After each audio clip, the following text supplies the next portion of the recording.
FM Liberté. Oh yeah. Ouverture sur le monde. 1, 2, 3, 4. Si vous venez de nous rejoindre sur FM Liberté, la radio de la diaspora africaine, sachez que vous êtes en compagnie de Guy Lémile Davolk au micro et Eric Alorora à la technique. Nous recevons aujourd'hui Olivier Fado Doussou pour discuter du procès de l'ancien président ivoirien Laurent Gbagbo. Laurent Gbagbo qui comparaît actuellement à la Cour pénale internationale à La Haye. Monsieur Olivier Doussou, quand on parle de la CPI, quelle est l'image qui vous revient clairement à la tête? Quelle est l'image qui me revient en tête? Écoutez, la CPI, il n'est pas bien compliqué de comprendre que c'est une juridiction aux ordres qui ne condamne que les Africains et qui ne poursuit que les Africains d'ailleurs. Aujourd'hui, Gbagbo est aujourd'hui le prisonnier politique qui est incarcéré là-bas. Et elle pose en même temps plusieurs problèmes. Bon, au-delà de l'aspect juridique, qui est pour moi souvent accessoire, c'est les questions de politique et surtout de géopolitique qui sont intéressantes à comprendre. Qui sont ceux qui financent la CPI? La CPI est financée par des institutionnels dont les États-Unis, la France et le Canada, etc. Mais en plus, la CPI est financée par une organisation du milliardaire juif hongrois George Soros. Et Soros, pour qui le connaît, Soros est un ami personnel d'Alassane Ouattara, à qui il avait remis son avion personnel pour battre campagne, à l'époque, lors des élections de 2010. Alors, quelle est la philosophie derrière la CPI? C'est ça qui est intéressant à comprendre. La philosophie derrière la Cour pénale internationale, c'est uniquement la philosophie du mondialisme. C'est-à-dire qu'il faut déposséder les États de leurs prérogatives et de leurs compétences en matière de souveraineté. Et le tout doit revenir à des institutions supranationales, technocratiques, non élues, qui doivent désigner à la place de ces États-là.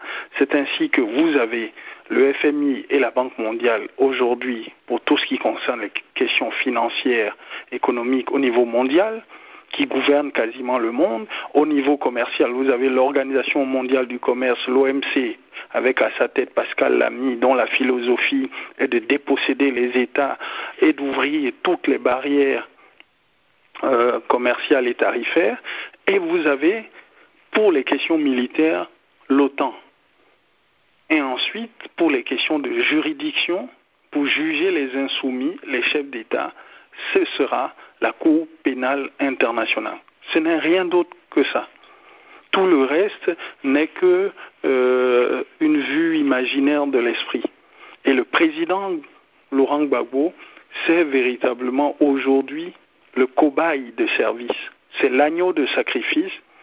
C'est celui qu'il faudra utiliser pour donner une leçon aux chefs d'État qui tenterait de s'écarter de cette voie-là, qui est cette voie de l'orthodoxie néolibérale, c'est-à-dire la voie du bradage économique de nos pays, du pillage de nos terres et de son environnement, de leurs environnements, et surtout l'exploitation de nos populations à bas coût, sans salaire digne, sans assurance maladie, sans retraite et sans, surtout, perspective d'avenir. C'est ça que le président Gbagbo a voulu renverser et qui lui vaut d'être à la Cour pénale internationale. Est-ce que Gbagbo bénéficiera alors d'un procès juste et équitable? Mais Gbagbo ne pourra pas bénéficier d'un procès juste et équitable parce que hier j'ai suivi la première partie de ce procès-là à La Haye. Les avocats de la défense dénonçaient clairement la distorsion des moyens et la disproportion des moyens entre eux et le procureur, c'est-à-dire Fatou Bensouda, qui disposait de plus de temps pour enquêter, plus de moyens, et qui, en plus, bénéficie de l'aide de, de l'accusation. C'est-à-dire, vous avez le procureur, vous avez l'accusation, et maintenant vous avez la défense. Donc, quasiment toute la machine est mise en branle pour faire condamner Gbagbo. Le président Gbagbo ne sortira de la CPI que lorsqu'il y aura un véritable rapport de force sur le terrain politique. Ce ne sera pas autre chose. Ce ne sera pas le droit qui va le sortir de là. Parce que si le droit devait le sortir de là, il faut dire d'abord que lors des dernières audiences de confirmation de charge, la juge a rendu une décision en disant que les preuves étaient insuffisantes. Alors, qu'est-ce qu'on fait généralement lorsque vous avez un accusé, vous avez contre lui des preuves insuffisantes? Mais on le libère. On le libère. Et ça n'a pas été le cas. On dit on vous donne encore 9 mois pour aller chercher des preuves complémentaires. Elle a pris 9 mois, 10 mois, mais au terme de cela, il n'y a toujours pas de preuves. C'est vide, avec des affirmations souvent gratuites, des confusions historiques, des confusions de personnages, etc. Et puis l'autre aspect, c'est le caractère inique de ce procès. C'est-à-dire que on assiste à une justice des vainqueurs, où il faut se rappeler que même pour la sérénité de la compréhension, la CPI, dès le début de la crise en Côte d'Ivoire, était partie prenante du conflit. Parce qu'elle ne menaçait qu'un camp, et le camp de Gbagbo, en disant attention, attention aux crimes qui vous guettent. Et que si jamais s'il y a des crimes, etc., si vous ne respectez pas les décisions des élections, etc., vous serez passible de crimes contre l'humanité et de crimes de guerre. Mais comment se fait-il que, avant même qu'il y ait des crimes qui soient commis, la Cour pénale internationale s'incruste, s'ingère dans un processus électoral, alors qu'elle est une juridiction qui est censée être impartiale, en disant attention, attention aux différentes parties en lice. Si vous continuez dans cette voie, notamment le président Gbagbo et les jeunes patriotes, vous allez répondre de la CPI. On a vu à l'époque déjà Luis Moreno Ocampo, qui était à l'époque le procureur de la CPI, s'immiscer clairement dans le débat politique ivoirien au niveau des élections, pour dire que c'est le président Ouattara qui a gagné, que Gbagbo, il risquerait, il est passible de la CPI parce qu'il refuse d'accepter le verdict des élections. Mais qu'est-ce qui concerne un juge de la CPI ou un procureur à une élection dans un pays? Est-il ivoirien? Et est-ce que le mandat de la CPI lui donne autorité de s'ingérer dans un contentieux électoral, comme il y en a des milliers dans le monde, comme il y en a des centaines au niveau législatif, au niveau même présidentiel? Il y a tout le temps des contentieux électoraux. En France, ici, on a eu un contentieux au niveau de l'UMP, contentieux électoral entre l'UMP, c'est-à-dire au sein de l'UMP, entre François Fillon et Jean-François Copé. C'est allé jusqu'au tribunal. Mais est-ce que pour autant on est allé jusqu'à bombarder un pays, ou même est-ce que la Cour pénale internationale s'est immiscée dans le débat politique français? Non. Et à cela s'ajoute un balisage temporel qui est inacceptable pour tous ceux qui réclament justice et une forme de droit. Le balisage temporel, c'est quoi? La Cour ne connaît que les soi-disant crimes qui ont été commis à partir de 2010. De 2010 à 2011, ce qu'elle appelle la période électorale. C'est du n'importe quoi. La période électorale ne peut pas être dissociée de toute la crise ivoirienne. C'est-à-dire du fait que les rebelles ivoiriens emmenés par Guillaume Soro et puis Alassane Ouattara occupaient le Grand Nord et ça empêchait les autres partis d'aller voter sereinement. Et je dois dire aussi que l'Union africaine, avec à l'époque le chef de sa délégation qui était Joseph Kokou-Kofigo, a rendu un rapport en disant clairement que dans le nord, l'ouest et le centre de la Côte d'Ivoire, il n'y a pas eu élection. C'est dans les zones de Bouaké, tout ça, il n'y a pas eu élection. Les représentants de Gbagbo ont été tabassés, on a bourré les urnes, etc. Les rapports même de l'Union européenne ont été cachés. On ne les a jamais rendus publics. Pour quelle raison? Donc tout le monde s'accorde à dire qu'il n'y a pas eu élection juste et transparente. C'est pour cela qu'on aurait dû accepter la proposition pacifique qu'avait faite le président Gbagbo en demandant que les voix soient recomptées, comme ça s'est fait en Haïti. Les voix ont été recomptées et puis le chanteur Martelly, il a été déclaré vainqueur. Mais dans le cas de la Côte d'Ivoire, Yoon Jing Choi s'est immiscé dans le processus électoral, mais a pris parti en violation flagrante du mandat qu'il a reçu du Conseil de sécurité des Nations Unies. Des pays comme l'Angola, des pays comme le Botswana, l'Afrique du Sud, etc. ont dénoncé cela en disant que c'était une preuve flagrante de la complicité et du parti pris de Yoon Jing Choi. Il est parti de la Côte d'Ivoire avec la honte. Aujourd'hui, il se cache comme ambassadeur de la Corée du Sud à Washington, etc. Il a écrit un livre rapidement là sur la crise ivoirienne, mais le livre est caché, non publié en Europe, etc. Il est juste disponible en Côte d'Ivoire et sous le manteau.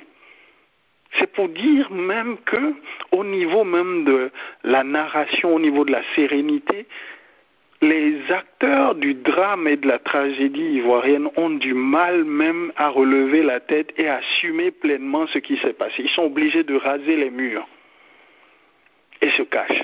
L'autre chose, donc, c'est que justement, ce balisage temporel-là, où on ne commence qu'à connaître la crise ivoirienne au niveau de la CPI à partir de 2010 et 2011, en disant soi-disant qu'il y a eu 3000 morts. Qui a osé compter ces 3000 morts? Mais à Douékoué, il y a seulement, rien qu'à Douékoué, il y a eu plus de 800 morts. Ça, c'est des chiffres à tester. Mais avant ça, les milliers de morts suite au bombardement de l'armée française. Pendant plus de 2 semaines, l'armée française a bombardé des hôpitaux, la télévision nationale, a bombardé le palais présidentiel, les bases de l'armée ivoirienne, a bombardé des logements sociaux à Yopougon, à Tekoublé, a bombardé à Cocody, etc. Ça a fait des milliers de morts. On n'a jamais pu identifier cela. Tous les témoignages corroborent qu'il y avait des centaines de cadavres qu'on enlevait rien qu'au niveau du palais présidentiel. Mais à part le palais, on a énormément tué dans les cités universitaires.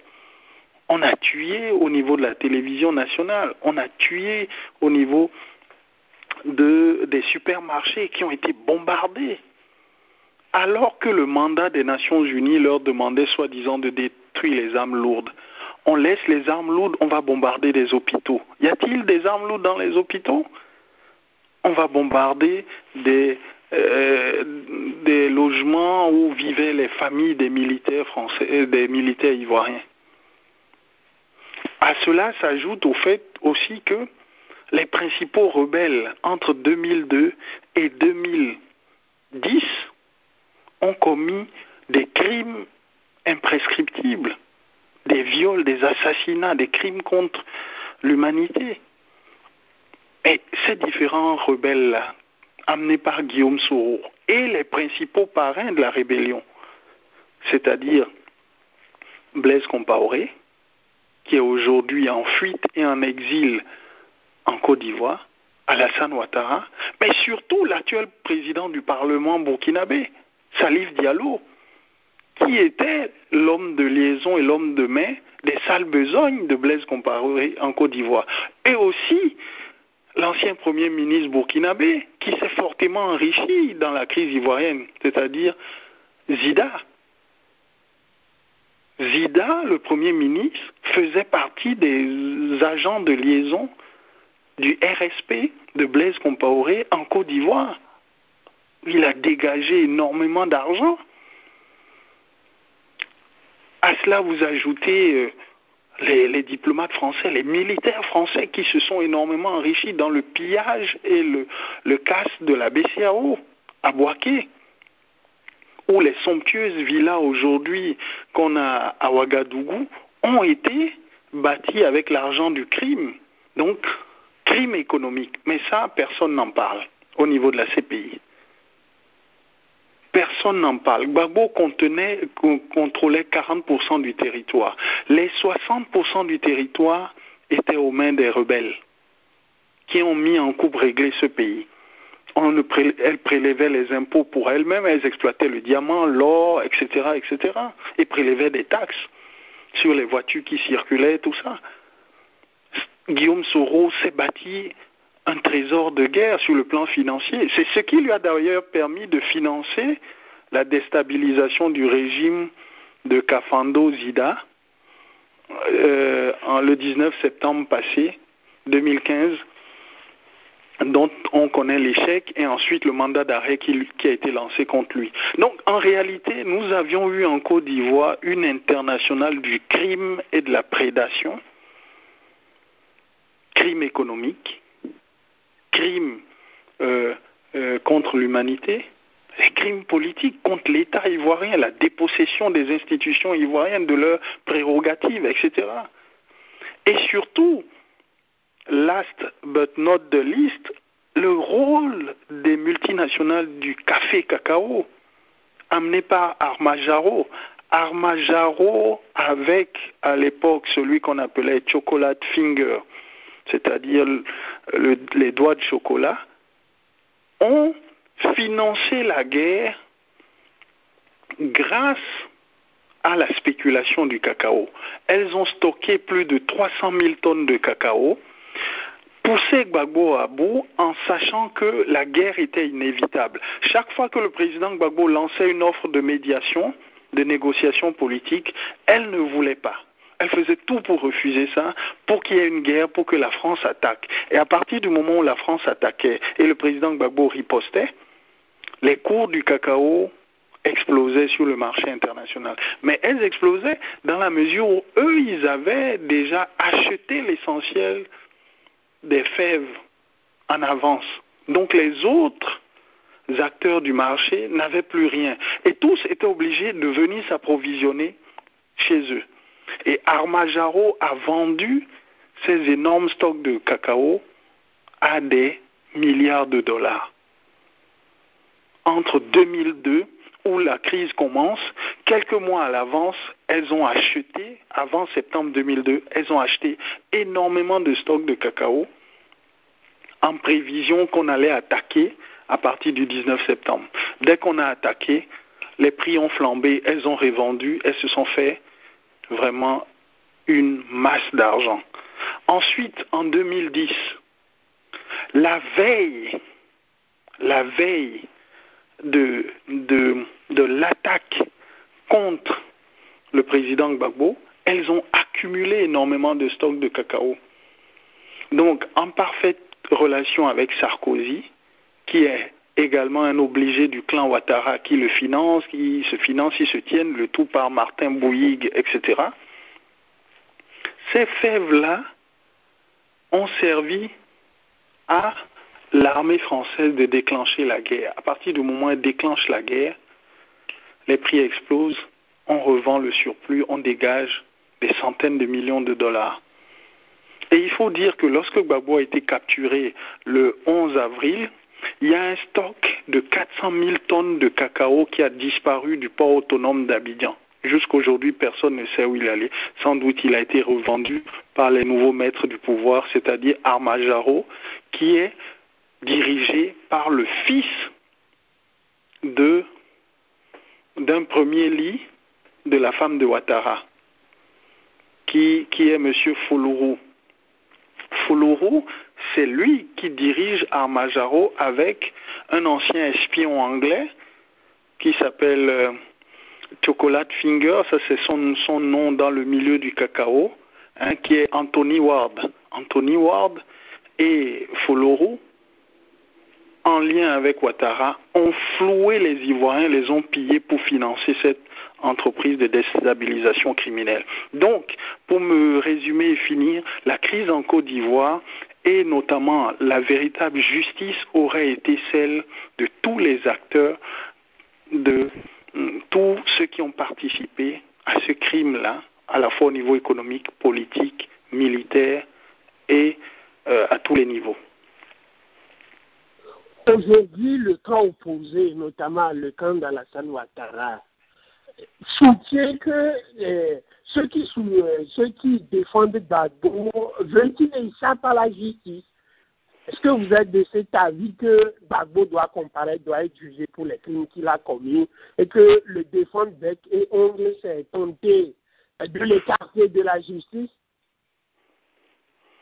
Écoutez, Gbagbo doit être jugé évidemment pour les crimes qu'il a commis, mais encore faudrait-il qu'on prouve les crimes.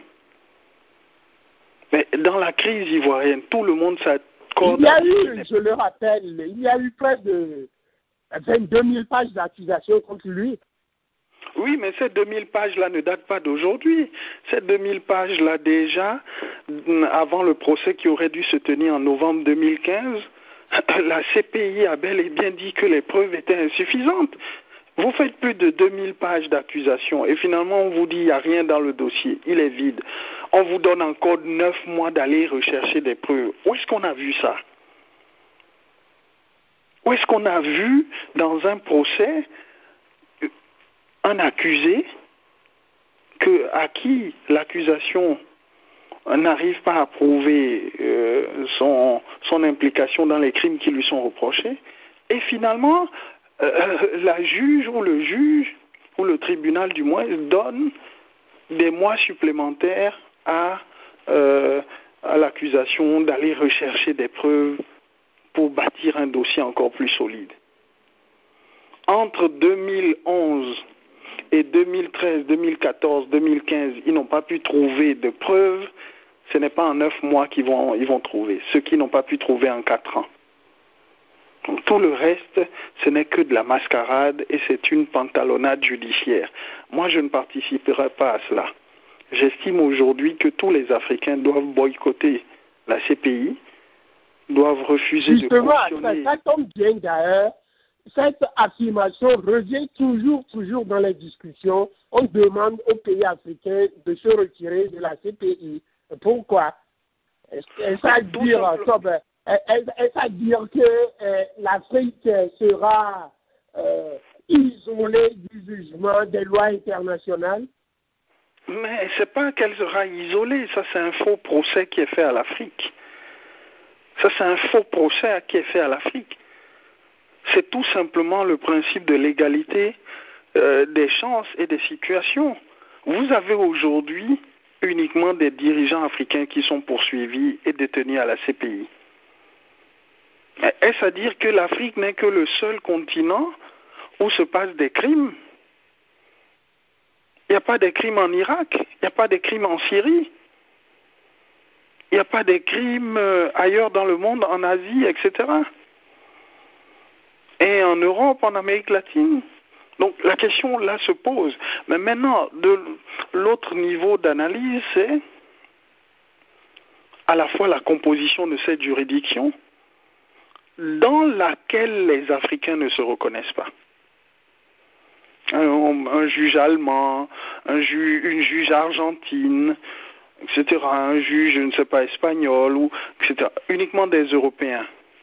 Et symboliquement, on a cédé comme ça à une Gambienne qui est procureure, juste pour donner un peu de la couleur, hein, faire un peu nègre, pour soi-disant qu'on s'identifie. Mais nous ne reconnaissons pas cette juridiction parce qu'elle n'a pas la légitimité requise. Et la plupart des États africains sont des États souverains qui disposent aujourd'hui des capacités pour juger en leur sein leurs responsables politiques à tous les niveaux. Et puis l'autre supercherie de cette juridiction-là, regardez la situation à l'est du Congo, qui est marquée par plus de 5 millions de morts. Sur l'échelle macabre, quelle aurait été la priorité de la CPI? Ce n'est pas 3000 morts. En Côte d'Ivoire, c'est plus de 5 millions de morts au niveau de l'est du Congo, où le pays est mis en pillage systématique de la part des multinationales, AMFI, Héritage, Oil, Barrick Gold, Anglo Gold, Anglo Mining, pillent systématiquement l'Est de la RDC avec la complicité des États-Unis, du Canada, d'Israël, de la France et de la Grande-Bretagne. Ça fait plus de 5 millions de morts, plus de 2,5 millions de déplacés au niveau de la RDC et de l'ensemble des pays voisins, et plus de 40 000 femmes violées. Des enfants naissent, la malnutrition, etc. Si on devait poursuivre des responsables, c'eût été d'abord de commencer par ce qui se passe à l'Est, sur l'échelle même macabre. Mais la CPI n'en a rien à foutre. Ça vous montre la sélectivité même des poursuites de la CPI. C'est ça, la partialité et le caractère aveugle de cette juridiction-là, qui prouve que c'est une juridiction aux ordres, c'est un joker des puissants, c'est tout. Vous avez l'implication de Paul Kagame, de Yoweri Museveni, de Bill Clinton, etc., du Premier ministre Harper du Canada, etc., qui ont cautionné, soutiennent les multinationales qui mettent à sac l'Est du Congo. Donc, le débat sur le procès ivoirien, c'est un faux débat en réalité. Ce qui se passe à la CPI aurait dû être le procès de la politique et de la justice internationale en Afrique et spécifiquement en Côte d'Ivoire. C'est tout. Tout le reste n'est que de la mascarade. Qui osera demain répondre des crimes qui ont été perpétrés contre le peuple libyen? C'est toute la question que nous devons nous poser. Et donc, nous estimons aujourd'hui que les Africains doivent sortir de cette juridiction, ne pas la reconnaître et complètement soutenir le président Gbagbo et tout faire pour que sur le plan du rapport de force, la situation s'inverse et que le président soit libéré de prison. Parce qu'en réalité, en fin d'analyse, le président Gbagbo est l'otage de la justice et de la politique internationale qui asservissent l'Afrique. C'est tout. L'autre grand accusé dans ce dossier, c'est Charles Blé Goudé. Charles Blé Goudé que la jeunesse africaine considère comme un modèle de lutte contre l'impérialisme, mais que paradoxalement, on essaye de présenter comme un gangster, un xénophobe. Qui est Charles Blé Goudé pour vous, Olivier Dessous? J'ai certaines divergences avec Charles Blé Goudé, mais on ne peut pas me dire que Charles Blé Goudé c'est un criminel de guerre, encore moins un criminel contre l'humanité. Le seul crime de Charles Blé Goudé, ça a été à partir de 2004. À partir de 2004, lorsque Charles Blé Goudé lance l'opération véritablement de dignité qui était de libérer la Côte d'Ivoire de l'emprise des rebelles et notamment l'occupation par l'armée française de façon illégitime de la base militaire de Port-Boué, qui va se solder par des centaines de morts de l'armée française. À partir de cet instant-là, Charles Blé Goudé est sur la liste noire des autorités françaises.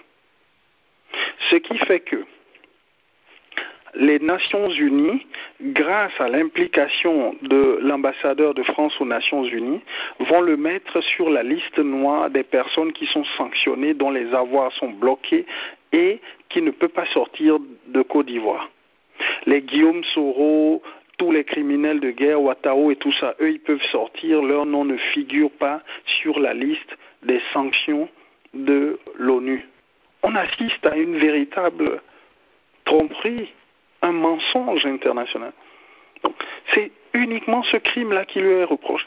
Et en 2010, c'est la même chose.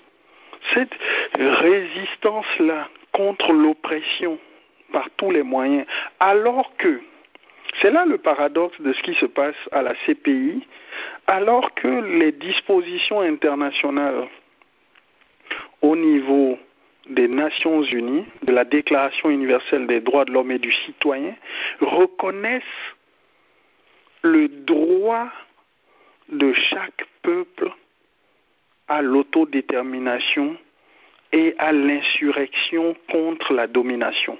Il est bien dit dans les statuts de la Déclaration internationale des droits de l'homme et du citoyen que tout peuple qui a servi à un moment donné doit utiliser l'insurrection par tous les moyens légitimes ou autres pour abattre l'oppression et la domination et la spoliation.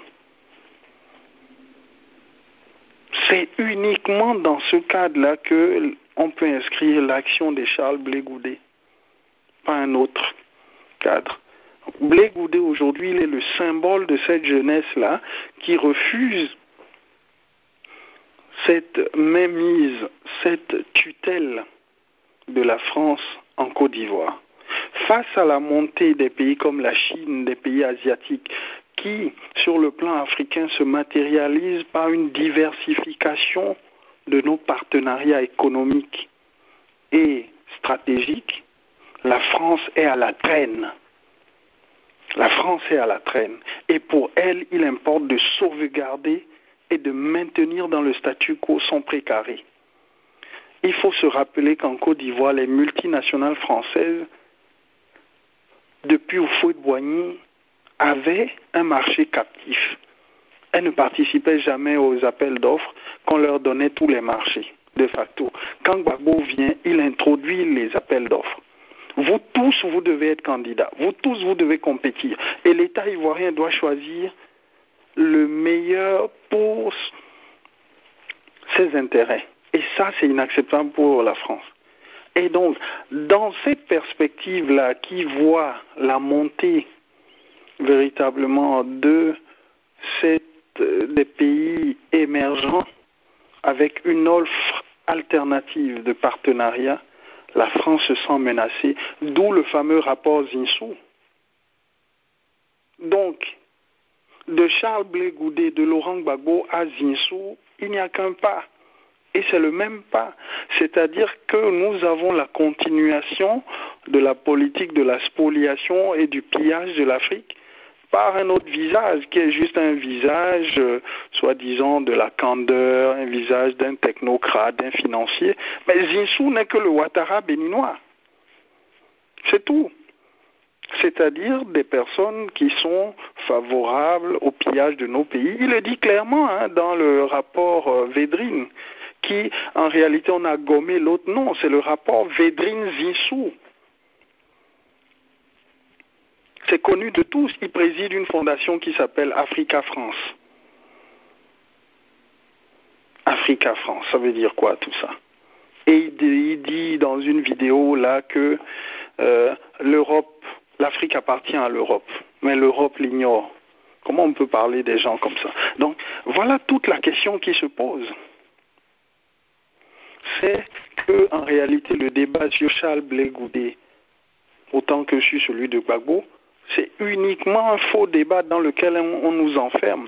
Le véritable débat, c'est le débat sur la politique de la justice internationale et de la domination des peuples qui aspirent à se libérer. C'est aussi simple que ça. Aujourd'hui, on ne va pas devancer les choses, mais comment voyez-vous le verdict de ce procès? Quelle serait l'issue de ce procès hautement symbolique et historique pour l'Afrique, comme vous l'avez dit? Et quelles leçons doivent tirer les Africains du jugement de Gbagbo à la CPI?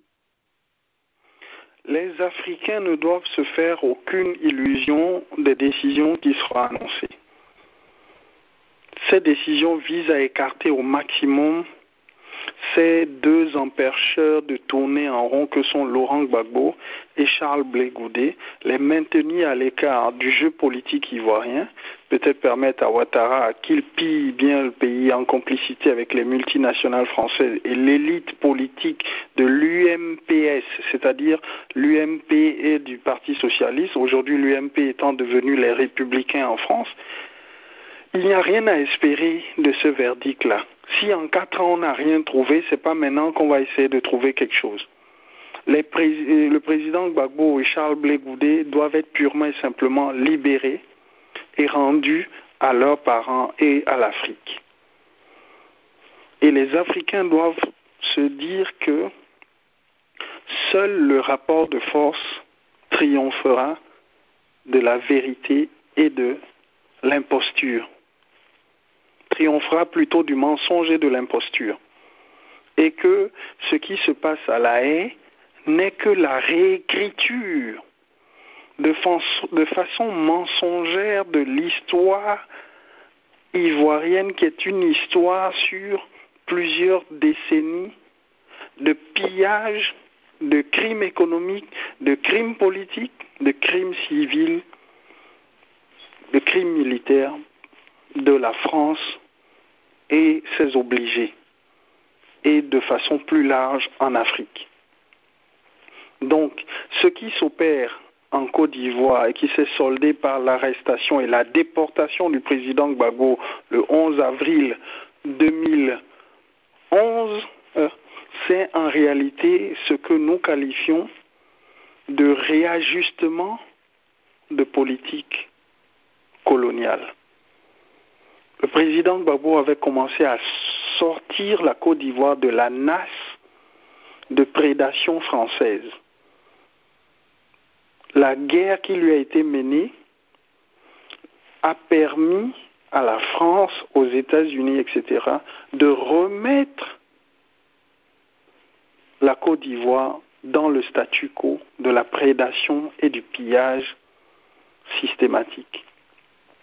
C'est ce que nous appelons un réajustement de politique coloniale qui s'opère. Et nous devons pour une fois cesser d'être naïfs et considérer qu'on nous fait la guerre, etc. Non, on n'a pas à nous faire la... Non.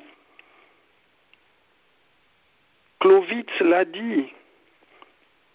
La guerre n'est que la continuation de la politique, mais par un autre moyen. Celui qui vous fait la guerre, cher ami, il continue de faire la politique. Mais c'est juste les moyens qui changent. Comme il peut utiliser un bulletin de vote qui est un moyen, il utilise l'arme qui est un autre moyen. Donc les Africains doivent comprendre que la situation en Côte d'Ivoire est une situation de pillage et de crimes commis par l'armée française, par la France de Jacques Chirac, par la France de Sarkozy et aujourd'hui par Hollande. C'est la même politique. Donc, il n'y a rien à attendre du procès de Charles Blé Goudé et de Laurent Gbagbo. Il faut juste espérer qu'ils soient libérés, mais grâce à la mobilisation des Africains et au rapport de force. Pour conclure, donc, à quand la création d'une cour africaine de justice? Mais pourquoi voulez-vous créer une cour africaine de justice? C'est toute la question. L'Afrique aujourd'hui a des priorités urgentes, n'a pas besoin de créer une cour africaine de justice. Je ne crois pas à cela. Vous avez un dictateur dans votre pays, à partir du moment où il est défait, où il est arrêté, on peut le juger dans le pays. On pouvait juger Laurent Gbagbo dans son pays, on pouvait juger Charles Blé Goudé dans son pays. Et certains pays, en Afrique du Sud, on a eu ce qu'ils ont appelé la commission Vérité et Réconciliation, dont celle ivoirienne, Ouattara n'a jamais publié le rapport final qui a été remis, qui lui a été remis par Charles Konan-Bading, qui était le président de cette commission Vérité et Réconciliation. Parce que le rapport est cinglant. Nous avons une justice des vainqueurs. Il n'y a pas de réconciliation en Côte d'Ivoire. C'est un faux discours pour uniquement attraper quelques nigauds et contenter un peu un faux semblant au niveau de la communauté internationale en disant « Écoutez, vous n'êtes pas allé en guerre pour rien contre ce pays, vous ne l'avez pas détruit en rien, mais il y a ce pays qui marche avec la montée d'une nouvelle forme de narration qui est basée sur un taux de croissance qui serait faramineux, etc. » On dit même dans les médias internationaux, Côte d'Ivoire is back. Côte d'Ivoire is back. Mais quel Côte d'Ivoire is back? Il n'y a pas de Côte d'Ivoire qui est back dans la mesure où les Ivoiriens ne mangent pas à leur faim, dans la mesure où la réconciliation est en panne, tout le pays est complètement sclérosé. Vous avez même les dernières élections où on a vu clairement en Côte d'Ivoire ce que je qualifie du bûcher des vaniteux s'opérer. Il y a eu un bûcher des vaniteux dans le sens où tout ce qu'on nous avait raconté comme mensonge là s'est effondré lors des élections de 2015 là, dans la mesure où Ouattara s'est fait élire à plus de 84%. Qui peut croire à ça? Les Nations Unies étaient obligées de se la jouer selon la parabole des 3 singes. Ils n'ont rien vu, ils n'ont rien entendu, et en plus, ils n'ont rien à dire. Ils se sont tus. La honte était partout. En réalité, on gère la honte en Côte d'Ivoire, comme dit le président Gbagbo. On gère la honte au quotidien. On est obligé de se cacher. La France elle-même est la honte de ce qui se passe en Côte d'Ivoire. Au point où des ministres, des Français sont nommés ministres. Hein? On l'a vu avec Philippe Séré-Eiffel, qui n'a pas de nationalité ivoirienne, qui est lui le véritable premier ministre de Côte d'Ivoire. Sur le plan militaire, c'est Claude Réga qui gère l'armée ivoirienne. Il y a juste un chef d'état-major honorifique qui s'appelle Bakayoko qui est à la tête. Mais le pays est complètement sclérosé. Le pillage à tous les niveaux. On l'a vu avec Bouygues et le 3e pont d'Abidjan, où le 3e pont on le construit à plus de 200 milliards, alors que Gbagbo allait le faire à 60 milliards. Évidemment, parce que dans la différence, il faudra financer l'UMP, il faudra financer les partis politiques en France avec ça. Donc ça permet la surfacturation pour des opérations de corruption en Occident. C'est connu de tous. Donc, il n'y a rien fondamentalement à se mettre sous la dent aujourd'hui avec la gouvernance Ouattara. Le pays est dans un état complètement lamentable. Effectivement, il est en retard d'une génération parce que il continue un cycle de développement qui a montré ses limites dans les années fin 70 avec des investissements somptuaires dans soi-disant des infrastructures. C'est du tape à l'œil. On met des luminaires partout en Afrique en disant oui, Abidjan Abidjan lumière, etc.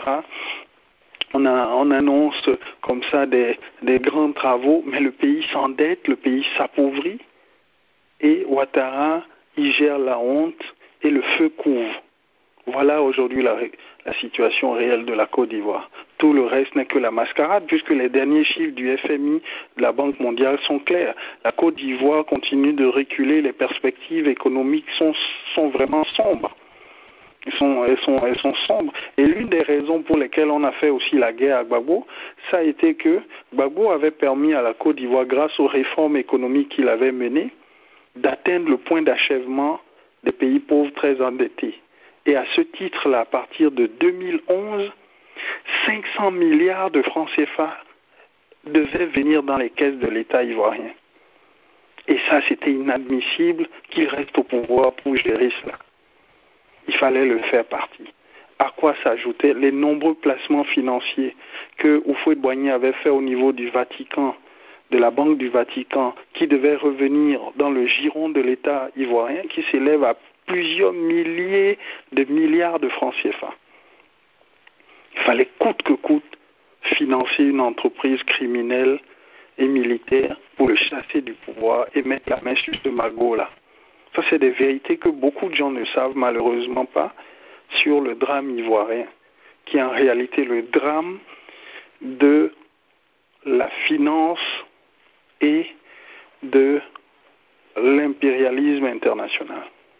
Voilà ce que je tenais à dire vraiment sur cet entretien que nous avons eu, et je vous remercie beaucoup pour l'invitation et l'honneur qui m'est fait, et surtout l'audience que vous m'offrez pour parler à l'Afrique, pour parler au monde, pour parler à tous ceux qui sont soucieux de dignité, de liberté dans nos pays, que nous devons être résolument des hommes debout, pas des hommes véritablement couchés et assis.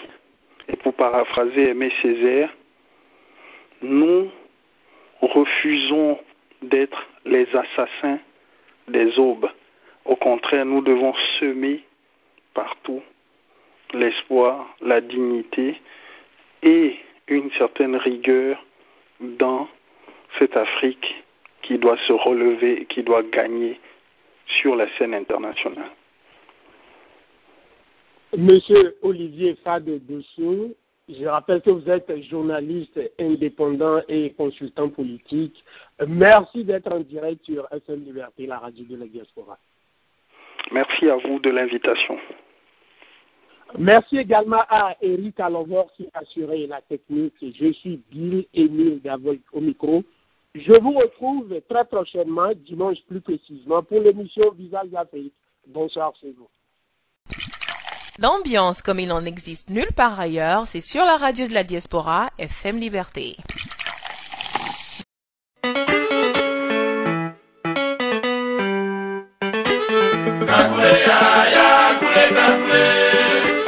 FM Liberté est maintenant disponible sur n'importe quel téléphone. Radio FM Liberté a le plaisir de vous annoncer qu'elle est maintenant recevable via vos téléphones portables ou fixes.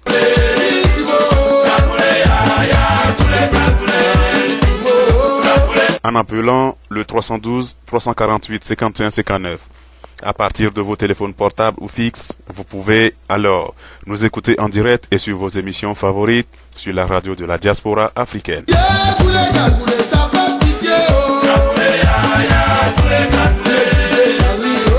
Pas besoin de smartphone, pas besoin de téléchargement ou d'abonnement. C'est simple, immédiat, totalement gratuit et ça marche avec tout téléphone cellulaire ou fixe.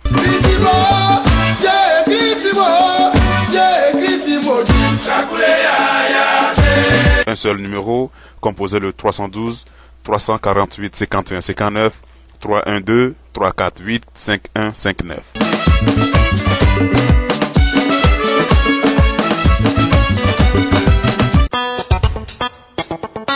FM Liberté chez vous, là où vous êtes.